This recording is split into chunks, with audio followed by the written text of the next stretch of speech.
Cricket ಲೋಕದ interesting ಸುದ್ದಿಯನ್ನ quick ಆಗಿ ಹೇಳ್ತೀನಿ. ಕ್ರಿಕೆಟ್ ರೌಂಡಪ್ನಲ್ಲಿ ನಾನು ನಿಮ್ಮ ಶಿವರಾಜ್ ಬಾಣಂಕಿ. ನೀವು ಸುದ್ದಿಯಾನದ ಸಬ್ಸ್ಕ್ರೈಬರ್ ಆಗೋದನ್ನ ಮರಿಬೇಡಿ. ಮೊಹಮ್ಮದ್ ಸಿರಾಜ್ ಹಾಗೂ ಪ್ರಸಿದ್ಧ ಕೃಷ್ಣ ಅವರ ಮಾರಕ ಬೌಲಿಂಗ್ ದಾಳಿಗೆ ನಲುಗಿದ ಇಂಗ್ಲೆಂಡ್ ತಂಡ 5ನೇ ಟೆಸ್ಟ್ ಪಂದ್ಯದ ಪ್ರಥಮ ಇನ್ನಿಂಗ್ಸ್ನಲ್ಲಿ 247 ರನ್ಗಳಿಗೆ ಆಲ್ಔಟ್ ಆಯಿತು. ಬಳಿಕ ದ್ವಿತೀಯ ಇನ್ನಿಂಗ್ಸ್ ಆರಂಭಿಸಿದ ಭಾರತ 2ನೇ ದಿನದಾಟದ ಅಂತ್ಯಕ್ಕೆ 18 ಓವರ್ಗಳಿಗೆ 2 ವಿಕೆಟ್ ನಷ್ಟಕ್ಕೆ 75 ರನ್ ಕಲೆ ಹಾಕಿದೆ ಹಾಗೂ 52 ರನ್ಗಳ ಮುನ್ನಡೆಯನ್ನ ಪಡೆದಿದೆ. 3ನೇ ದಿನದಾಟ ಆರಂಭವಾಗಿದ್ದು ಟೀಂ ಇಂಡಿಯಾ ವಿಕೆಟ್ ಕಳೆದುಕೊಳ್ಳದೆ ಬೃಹತ್ ಮೊತ್ತ ಕಲೆ ಹಾಕಲು ಮುಂದಾಗಿದೆ. 5ನೇ ಟೆಸ್ಟ್ ಪಂದ್ಯದ 2ನೇ ದಿನದಾಟದ ಅಂತ್ಯದ ವೇಳೆ ಸಾಯಿ ಸುದರ್ಶನ್ ಹಾಗೂ ಬೆನ್ ಡಕೆಟ್ ನಡುವೆ ಗಲಾಟೆ ನಡೆದಿದೆ.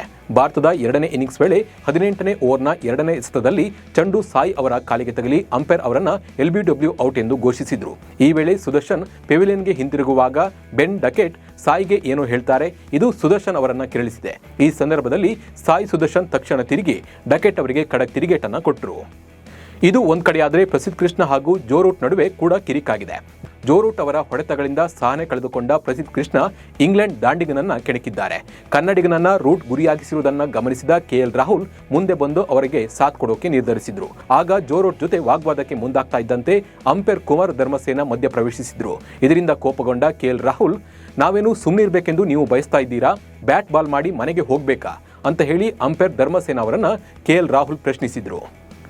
ಸರಣಿಯ ನಿರ್ಣಾಯಕ ಪಂದ್ಯದಲ್ಲಿ ಆಡದಿರುವ ಜಸ್ಪ್ರೀತ್ ಬೂಮ್ರಾ ಅವರ ನಿರ್ಧಾರದ ಬಗ್ಗೆ BCCI ಬೇಸರಗೊಂಡಿದೆ ಅಂತ ಹೇಳಲಾಗ್ತಾ ಇದೆ. ಹಾಗೆ ವೇಗಿಯ ಆಯ್ಕೆ ಮತ್ತು ಆಯ್ಕೆ ನೀತಿಯನ್ನ ಪರಿಶೀಲಿಸುವಂತೆ BCCI ಸೂಚನೆ ನೀಡಿದೆ.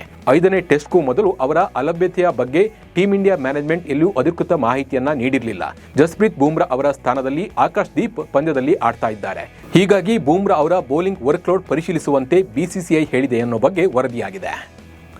5ನೇ ಟೆಸ್ಟ್ನಲ್ಲಿ ಓವಲ್ ಅಂಗಳದಲ್ಲಿ ಕನ್ನಡದ ಕಲರವ ಕೇಳಿಬಂದಿದೆ. ಕನ್ನಡಿಗ KL ರಾಹುಲ್ ಪ್ರಸಿದ್ಧ ಕೃಷ್ಣಗೆ ಕನ್ನಡದಲ್ಲೇ ಸಲಹೆಗಳನ್ನು ನೀಡ್ತಾ ಇರುವುದು ಕಂಡು ಬಂದಿದೆ. ಹಿಂದೆ ಹಾಕಿದ್ರೂ ತಲೆಗೆ ಹೋಗಿ ಬೀಳ್ತಾ ಇದೆ, ಈ ಕಡೆಯಿಂದ ಸ್ವಲ್ಪ ಹಾಕು ಅಂತ KL ರಾಹುಲ್ ಪ್ರಸಿದ್ಧ ಕೃಷ್ಣಗೆ ಸಲಹೆಯನ್ನು ನೀಡಿದ್ದಾರೆ.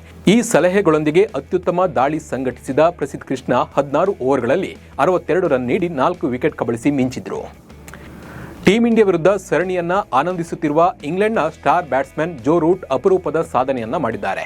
ಭಾರತ ತಂಡದ ವಿರುದ್ಧ ಟೆಸ್ಟ್ನಲ್ಲಿ 2000 ರನ್ಗಳನ್ನ ಪೂರ್ಣಗೊಳಿಸಿದ ವಿಶ್ವದ ಮೊದಲ ಬ್ಯಾಟ್ಸ್ಮನ್ ಎಂಬ ಹೆಗ್ಗಳಿಕೆಗೆ ಪಾತ್ರರಾಗಿದ್ದಾರೆ. ತಮ್ಮ ತವರು ನೆಲವಾದ ಇಂಗ್ಲೆಂಡ್ನಲ್ಲಿ ಈ ಮೈಲುಗಲ್ಲನ್ನ ತಲುಪುವ ಮೂಲಕ ವಿಶ್ವದ ಯಾವುದೇ ಆಟಗಾರ ಮಾಡದ ಸಾಧನೆಯನ್ನ ಇವರು ಮಾಡಿದ್ದಾರೆ. 2025ರ ವಿಶ್ವ ಚಾಂಪಿಯನ್ಶಿಪ್ ಆಫ್ ಲೆಜೆಂಡ್ಸ್ ಟೂರ್ನಿಯ ಫೈನಲ್ ಪಂದ್ಯ ಇಂದು ಪಾಕಿಸ್ತಾನ ಮತ್ತು ದಕ್ಷಿಣ ಆಫ್ರಿಕಾ ನಡುವೆ ನಡೆಯಲಿದೆ.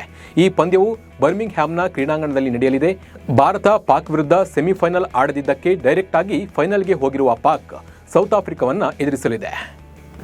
ಸಿರಾಜ್ 5ನೇ ಟೆಸ್ಟ್ನಲ್ಲಿ ಓಲಿ ಪೋಪ್ರನ್ನ ಔಟ್ ಮಾಡುವ ಮೂಲಕ ಅಂತಾರಾಷ್ಟ್ರೀಯ ಕ್ರಿಕೆಟ್ನಲ್ಲಿ 200 ವಿಕೆಟ್ಗಳನ್ನು ಪೂರ್ಣಗೊಳಿಸಿದರು. ಈ ಮೂಲಕ ಸಿರಾಜ್ ಅಂತಾರಾಷ್ಟ್ರೀಯ ಕ್ರಿಕೆಟ್ನಲ್ಲಿ 200ಕ್ಕೂ ಹೆಚ್ಚು ವಿಕೆಟ್ಗಳನ್ನು ಪಡೆದ ಭಾರತೀಯ ಕ್ರಿಕೆಟ್ನ 14ನೇ ವೇಗದ ಬೌಲರ್ ಎನಿಸಿಕೊಂಡಿದ್ದಾರೆ.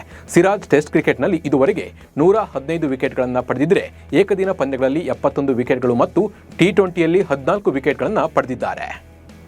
ನ್ಯೂಜಿಲೆಂಡ್ ಮತ್ತು ಜಿಂಬಾಬ್ವೆ ನಡುವೆ ನಡೆಯುತ್ತಿರುವ ಟೆಸ್ಟ್ ಸರಣಿಯ ಮೊದಲ ಪಂದ್ಯ ಬುಲುವಾಯೋದಲ್ಲಿ ನಡೀತಾ ಇದೆ. ಈ ಪಂದ್ಯದಲ್ಲಿ ನ್ಯೂಜಿಲೆಂಡ್ ತಂಡ 9 ವಿಕೆಟ್ಗಳ ಭರ್ಜರಿ ಜಯವನ್ನು ಸಾಧಿಸಿತ್ತು. 3 ದಿನಗಳಿಗೆ ಸೀಮಿತವಾದ ಪಂದ್ಯದಲ್ಲಿ ಕಿವೀಸ್ ನಿರಂತರವಾಗಿ ಹಿಡಿತ ಸಾಧಿಸಿ ಗೆಲ್ಲುವ ಮೂಲಕ ಸರಣಿಯಲ್ಲಿ 1-0 ಅಂತರದಲ್ಲಿ ಮುನ್ನಡೆಯನ್ನು ಸಾಧಿಸಿದೆ. ಒಂದೇ ಓವರ್ನಲ್ಲಿ ಬರೋಬ್ಬರಿ 45 ರನ್ ಗಳಿಸುವ ಮೂಲಕ ಅಫ್ಘಾನಿಸ್ತಾನದ ಉಸ್ಮಾನ್ ಗನಿ T10 ಕ್ರಿಕೆಟ್ನಲ್ಲಿ ಹೊಸ ಇತಿಹಾಸವನ್ನು ನಿರ್ಮಿಸಿದ್ದಾರೆ. ಇಂಗ್ಲೆಂಡ್ನ ರಯನ್ಸ್ ಸ್ಪೋರ್ಟ್ ಪಾರ್ಕ್ ಮೈದಾನದಲ್ಲಿ ನಡೆದ ECS T10 ಲೀಗ್ನಲ್ಲಿ ಲಂಡನ್ನ ಕೌಂಟಿ ಕ್ರಿಕೆಟ್ ಮತ್ತು ಗಿಲ್ಡ್ಫೋರ್ಡ್ ತಂಡಗಳು ಮುಖಾಮುಖಿಯಾಗಿದ್ವು. ಲಂಡನ್ ಕೌಂಟಿ ಪರ ಉಸ್ಮಾನ್ ವಿಲ್ ಆರ್ನಿಯಾ ಮಾಡಿದ ಓವರ್ನಲ್ಲಿ ನೋ ಬಾಲ್ ವೈಡ್ ಸೇರಿ 6-4 ಸೇರಿ ಒಟ್ಟು 45 ರನ್ ಗಳಿಸಿದ್ದಾರೆ. ಇವಿಷ್ಟು ಕ್ರಿಕೆಟ್ ಲೋಕದ ಇಂಟ್ರೆಸ್ಟಿಂಗ್ ಸುದ್ದಿಗಳು. ನಮಸ್ಕಾರ.